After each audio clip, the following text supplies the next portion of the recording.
이게 성경이 말하는 의도입니다. 성경의 의도를 알지 못하고 군사적으로나 종교적으로 세상이 끝난다고 하는 말은 맞지 않습니다. 하나님께서 각 나라마다 그 나라의 백성들이 예수 그리스도로 말미암아 구원받아 하나님 나라에 온 것을 기억해야 되고, 각 족속마다 모든 사람이 예수 그리스도로 말미암아 구원받아 하나님의 나라에 온 것을 기억해야 됩니다. 교회의 존재 목적이 무엇일까요? 하나님의 뜻을 이루기 위함입니다.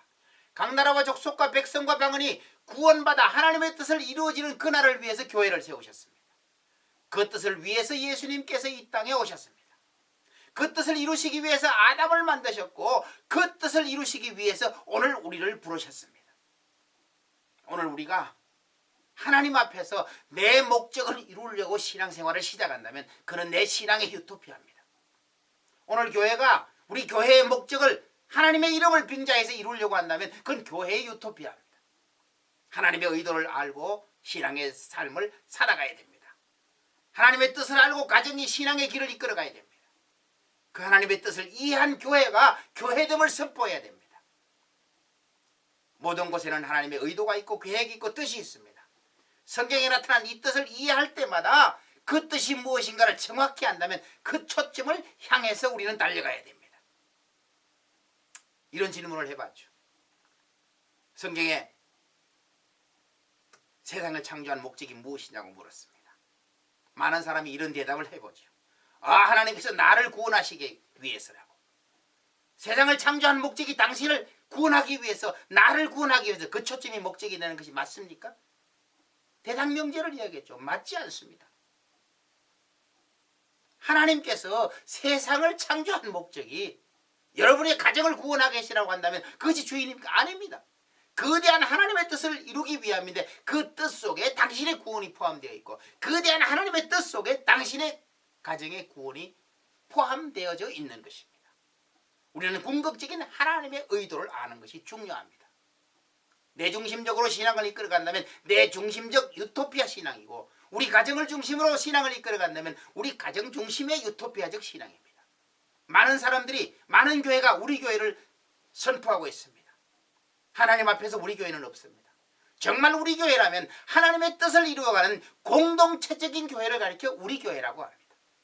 소속되어 있는 우리 교회는 지역적인 교회입니다. 그 우리 교회의 목적이 무엇입니까? 하나님의 뜻을 이루어 가려고 세워진 하나님의 교회입니다. 그 교회가 해야 될 일이 무엇입니까? 각 나라와 족속과 백성이 구원받아 하나님의 뜻을 이루어가는 그 일을 하기 위해서 세워진 교회입니다. 그러나 그 일을 하면서 우리끼리 그렇지 않습니다. 성경의 이해가 깊어질수록 유토피아적 개념은 사라지고 있습니다. 물론 그 이야기가 틀렸다는 이야기는 아닙니다. 5가지 레벨을 이야기할 때 유치원 레벨이 있고, 초등학교 레벨이 있고, 중학교 레벨이 있고, 고등학교 레벨이 있고, 대학의 레벨이 있다고 했죠.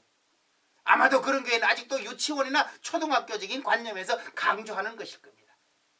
그러나 그 궁극적인 목표는 주님과 동행하는 5단계 하나님의 뜻을 이해하는 데 맞추어져 있어야 합니다. 우리는 이 하나님의 의도를 알면서 성경이 기록한 내용들을 기억하고 있어야 됩니다. 이 천국 복음이 모든 민족에게 전거되리니 그제야 끝이 오리라. 천지는 없어지겠으나 하나님의 말씀은 1.1획도 없어지지 않고 반드시 다 이루어지리라는 이 말씀들을 기억해야 됩니다. 성경에 나타난 이 3가지의 용어가, 아니 나아가 6가지의 용어가 우리 머릿속에 맴돌며 자리 잡아야 됩니다. 태초에 하나님이 천지를 창조하시니라.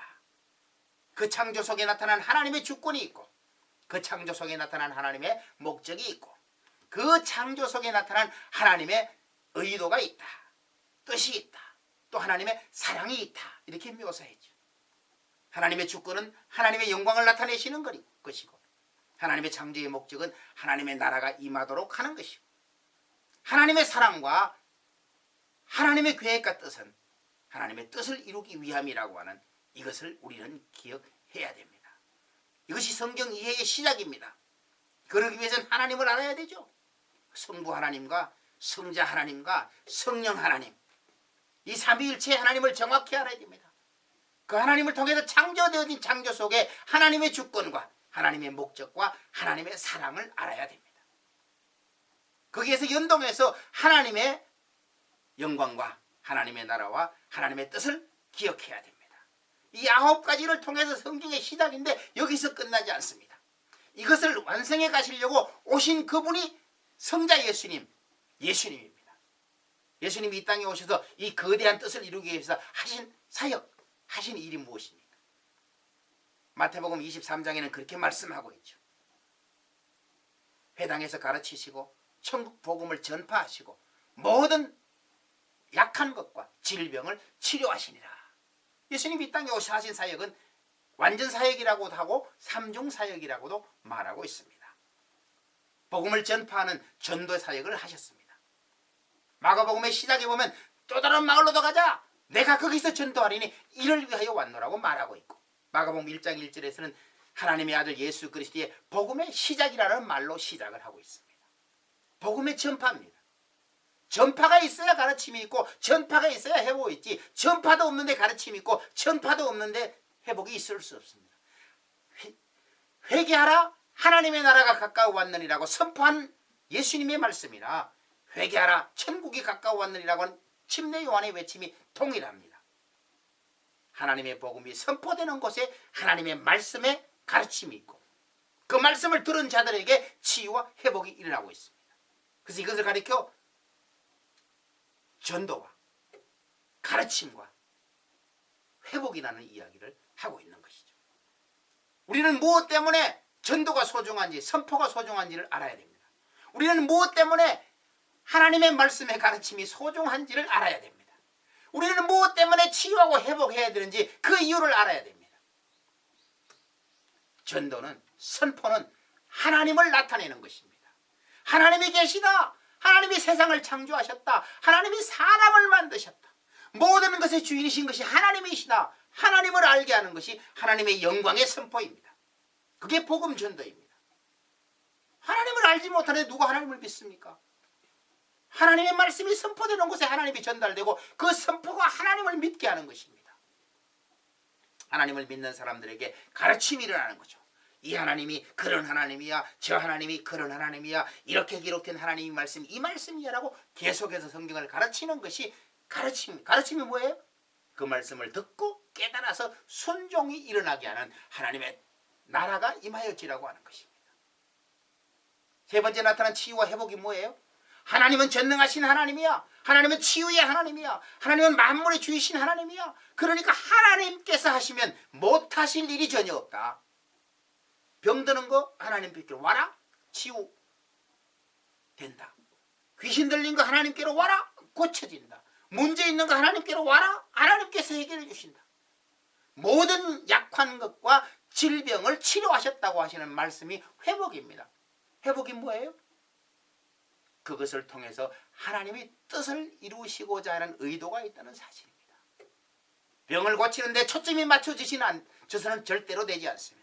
그 치유가 일어나는 능력이 나타난 것, 기적을 통해서 하나님께서는 이루시고자 하는 의도를 하시기 위해서 치유는, 회복은 방법론적으로 진행하신다는 겁니다.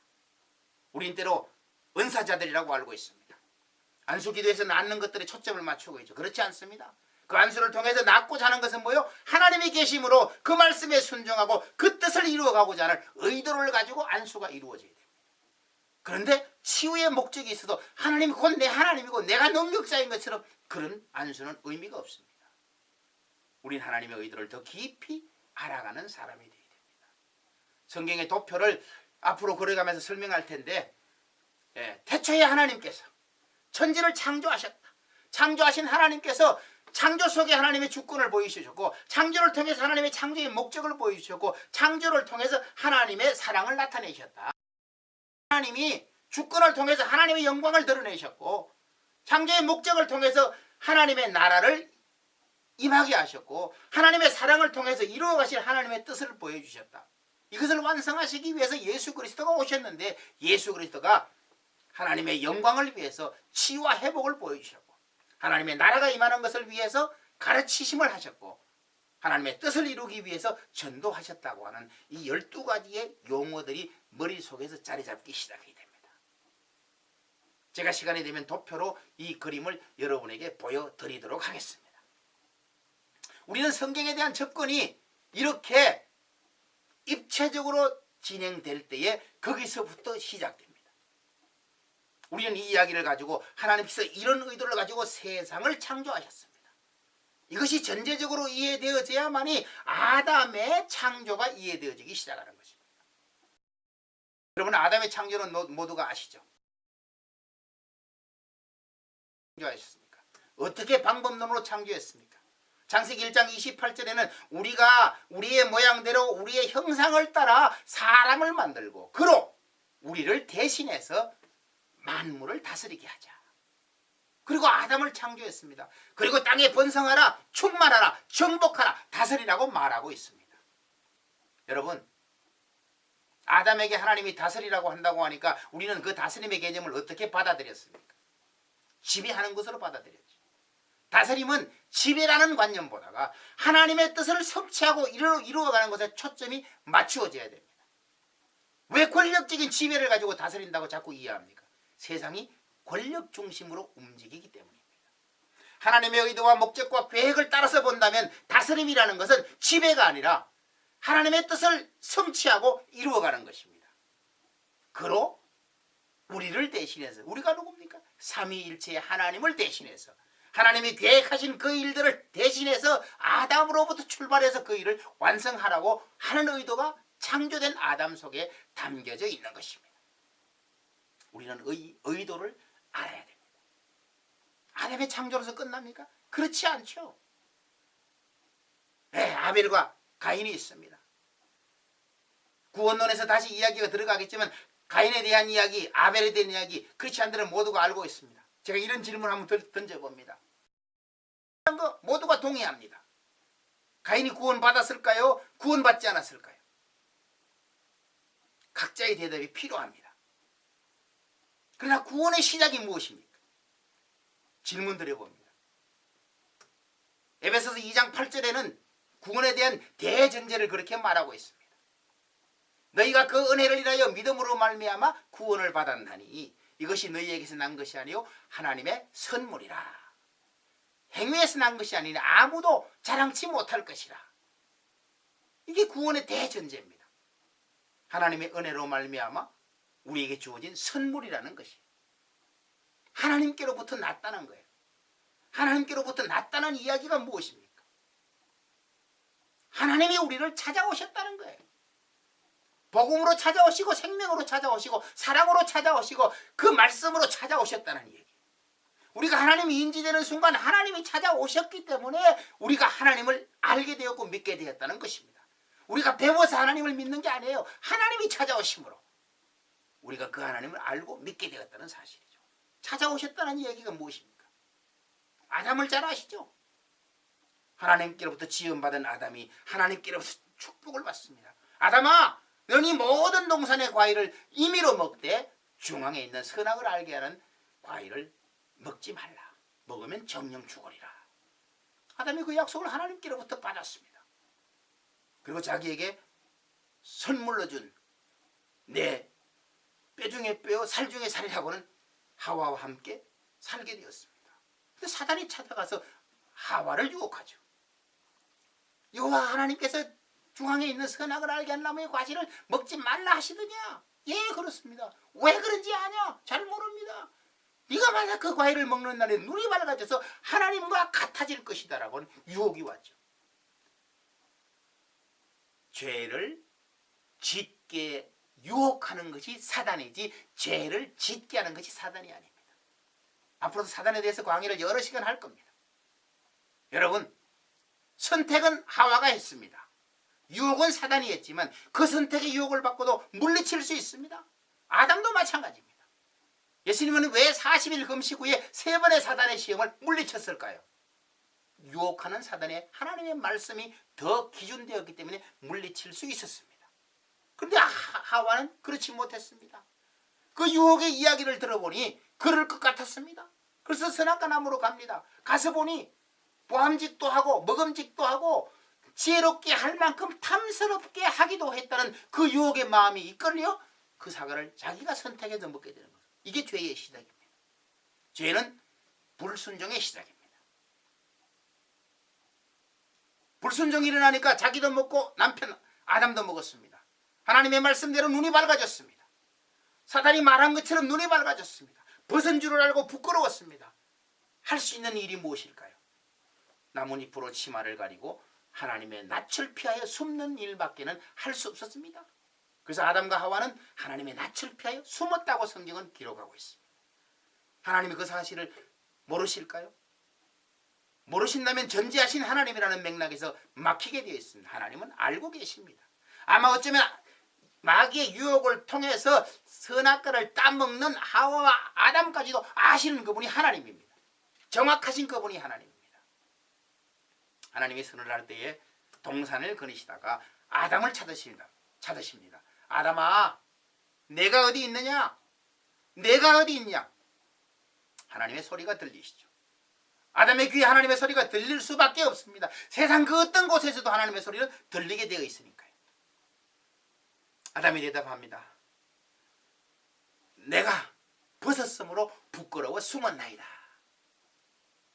하나님께서 그 소리를 듣고 아담을 찾아갑니다. 내가 너에게 먹지 말라는 그 실과를 먹었느냐? 아담이 말하죠.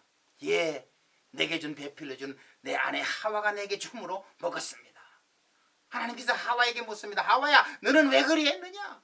예, 뱀이 나를 꿰므로 그러했나이다. 뱀에게는 이유를 묻지 않습니다. 너는 저주를 받아 종신토록 배로 다니며 흙을 먹고 살지어다. 하와에게 말하죠. 너는 종신토록 해산하는 수고를 갖게 될 것이다. 아담에게 말하죠. 땅이 저주를 받아 땅에서 은근키가 날 것이며 너는 땀을 흘려야 내 수고의 열매를 거둘 것이다. 물어봅니다. 아담과 하와가 저주받았습니까? 땅이 저주를 받았습니까? 뱀과 땅은 저주를 받았지만 아담과 하와는 저주를 받았다는 성경은 기록하고 있지 않습니다. 아담이 땀을 흘리고 일을 해야 수고의 열매를 먹는다는 것이 축복입니까? 저주입니까? 하와가 아이를 낳을 때마다 해산의 고통을 당하는 것이 축복입니까? 저주입니까? 왜 이런 이야기를 묻고 있죠? 가인의 구원을 이야기하려고 이 이야기를 묻고 있는 겁니다. 많은 사람이 저주라고 배웠습니다. 저도 어려서부터는 저주라고 들었습니다. 근데 하나님 앞에 수없이 질문했습니다. 이게 정말 저주일까요? 어느 날 깨달음 속에 저주가 아니라는 사실을 발견했습니다. 땀을 흘릴 때마다 하나님의 말씀이 생각납니다. 해산의 고통을 당할 때마다 하나님의 음성이 생각납니다. 여러분, 하나님의 음성이 생각나는 것이 축복입니까? 저주입니까? 축복입니다. 에덴 동산의 중앙에서 모든 과실을 임의로 먹되 선악을 알게 하는 나무를 먹지 말라 하는 것이 하나님의 말씀이 축복이라면 오늘 하나님의 말씀이 들려진 것 자체가 축복입니다. 말씀 없는 사람들이 저주지 말씀 있는 사람은 축복입니다. 신자에게는 하나님이 들려졌기 때문에 하나님이 축복입니다. 그러나 수없는 많은 사람들 가운데 하나님이 들려지지 않는 사람은 저주입니다. 여러분, 하나님이 아담을 찾아가심으로 아담에게는 회복이 일어나는 것입니다. 이게 에베소서 2장 8절에 말하는 그 은혜를 인하여 믿음으로 말미암은 구원이라는 구원의 시작이 하나님의 찾아가심입니다. 하나님이 찾아가시면 구원이라는 대전제의 사건이 일어납니다. 죄인들에겐 하나님이 찾아가지 않습니다. 찾아간 사람이란 모두가 하나님을 만나는 순간 그가 의롭다 하심을 입는 하나님의 아들이 되는 순간입니다. 하나님께서 동생을 죽인 가인을 찾아가셨습니까? 찾아가지 않으셨습니까? 하나님이 가인을 찾아갔습니다. 가인의 죄는 무겁습니다. 그러나 하나님께서 은혜의 표를 주었다고 하는 것 자체가 가인에게는 구원이 이루어진 것입니다. 하나님을 만나지 못한 사람들에게 저주가 있지. 하나님을 알지 못하는 자들에게 저주가 있지. 하나님과의 만남이 일어난 사람에게는 구원이 있습니다. 이것이 새롭게 보는 성경의 이해와 해석이 되어져야 하는 것입니다. 성경을 계속해서 질문으로 풀어가자면 노아의 사건이 있죠. 노아는 당대 의인이 완전한 자라 이런 칭호를 하나님께로부터 받았습니다. 아담으로부터 죄가 시작되었다면, 노아는 죄의 씨앗이라면 그가 어떻게 하나님께로부터 의롭다 하심을 받고 완전한 자란 칭호를 받았을까요? 매우 중요한 이야기를 합니다. 아담이 죄로 끝났습니까?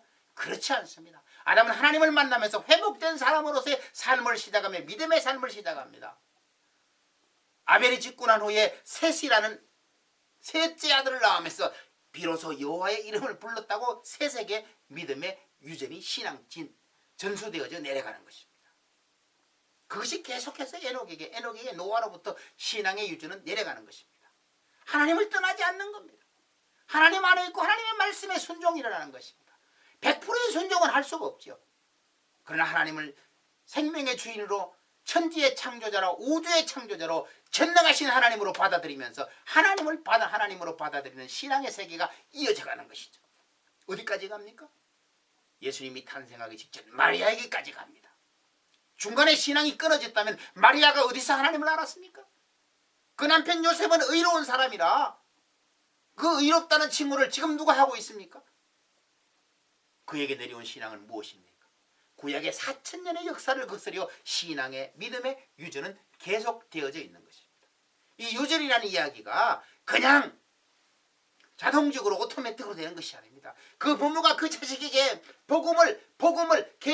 계명을 선포해 줌으로써 하나님의 복음은 계속되어져 가는 것입니다. 우리는 창세기 12장에서 아브라함을 시작해 보면서 아브라함을 믿음의 조상이라고 성경이 묘사하고 있습니다. 아브라함의 아버지 데라였죠. 데라는 우상장사였다고 성경은 기록하고 있습니다. 그러면 물어봅니다. 아브라함이 아버지가 신앙이 전혀 없는데 어떻게 해서 아브라함이 하나님을 알고 있었을까요? 성경을 거슬러 올라가 봅니다. 노아 홍수시대에 노아의 8식구가 구원을 받았다고 하죠. 노아는 950세를 향수하고 죽었다고 되어 있습니다. 아브라함이 태어났을 때에 노아가 있었을까요? 없었을까요? 마태복음이나 누가복음 족보를 보면 아브라함은 노아의 11대 후손입니다. 그것도 종손입니다. 아브라함이 태어날 때 노아는 살아있습니다. 11대 조상의 노아의 사건을 아브라함이 알고 있을까요? 모르고 있을까요? 아브라함이 59세 되던 해에 노아가 죽습니다. 우리는 이 아브라함의 믿음이 스스로 생겨났다고 보지 않습니다. 자기 조상들로부터 내려오는 그 하나님에 대한 사건을 아브라함은 믿고 있는 것입니다. 그래서 그 찾아온 하나님을 알게 되는 것입니다. 하나님을 모르면 어떤 현상이 일어납니까? 사무엘의 이야기를 한번 해보겠습니다. 사무엘은 한나가 기도해서 얻은 자식입니다. 하나님께 서원했기 때문에 그리 한돌이 될 때에 그를 하나님의 전에 갖다가 바칩니다. 엘리 제사장에 맡기죠. 사무엘이 자라다가 어린아이가 됐습니다. 혼자 잠을 잡니다. 꿈속에 하나님이 찾아와서 사무엘을 부릅니다. 사무엘아, 사무엘아. 사무엘이 하나님을 알지 못하니까 어디로 달려갑니까? 엘리 제사장에게 달려갑니다. 선생님, 저를 부르셨습니까? 엘리 제사장이 저한테 말합니다. 내가 너를 부르지 않으니 돌아가 침소에 누워라. 사무엘이 다시 누웠습니다. 근데 다시 음성이 들립니다. 사무엘아, 사무엘아 부릅니다. 사무엘이 두 번째 엘리 제사장에로 갑니다. 엘리 제사장이 또 말합니다. 내가 너를 부르지 않으니 침소에 누워라. 근데 엘리 제사장이 생각합니다. 너에게 부르시는 그분이 내가 알고 있는 내가 섬기는 하나님이니 다시 부르거든 하나님 내가 여기 있나이다 하라고 말합니다. 침소에 누웠을 때 하나님께서는 세 번째로 다시 부르십니다. 사무엘아, 사무엘아. 사무엘이 일어나 무릎을 꿇고 하나님 앞에 응답합니다. 네 하나님, 내가 여기 있습니다. 이게 하나님을 만난 자의 모습입니다. 신약에 와서 사울을 볼까요? 사도행전 9장에 일어난 사건을 보시면 이해가 될 겁니다. 사울이 어떤 사람입니까? 히브리인 중에 히브리인이요 말하면서 강력한 유대주의자입니다. 바리새인 중에 바리새인이라고 말합니다. 하나님에 대해서는 안다고 자부하는 사람입니다. 아마 그 당시에 최고였을 수도 모릅니다. 그가 뭐합니까? 예수 그리스도를 모르니까 예수 믿는 사람들을 잡아다가 옥에 가두려고 유대 해당에서 공문을 받아가지고 예루살렘에서 다메섹으로 가는 중이었습니다. 정오쯤 뒤에 하늘에서 빛이 둘러비치며 사울에게 말하지요. 사울아, 사울아, 네가 어찌하여 나를 핍박하느냐? 사울이 어떤 반응을 보입니까? 주여, 당신이 뉘시오니까. 그 부름의 대답에 주님의 대답입니다. 나는 네가 핍박하는 예수라. 사울이 예수님을 알았다면 그렇게 당신이 누구냐고 물었을까요? 묻지 않습니다. 만남이 일어나지 않았기 때문에 모르니까 주여 당신이 누구시오니까 막 질문하는 겁니다. 나는 네가 핍박하는 예수라. 사울이 그 말 앞에 거꾸러졌고 정오의 그 눈이 멀어서 장님이 되는 사건이 일어나죠. 왜 이런 이야기를 같이 곁들여서 이야기를 합니까? 하나님의 말씀이 정확하게 이어되지 않는다면 우리는 하나님의 찾아오심을 무시하는 사람이 되고 맙니다. 신구약을 통틀어 하나님께서 찾아가신 사람들은 수없이 많습니다. 찾아가신 그들에게는 다 구원이 이루어졌음을 성경은 우리에게 보여주고 있습니다.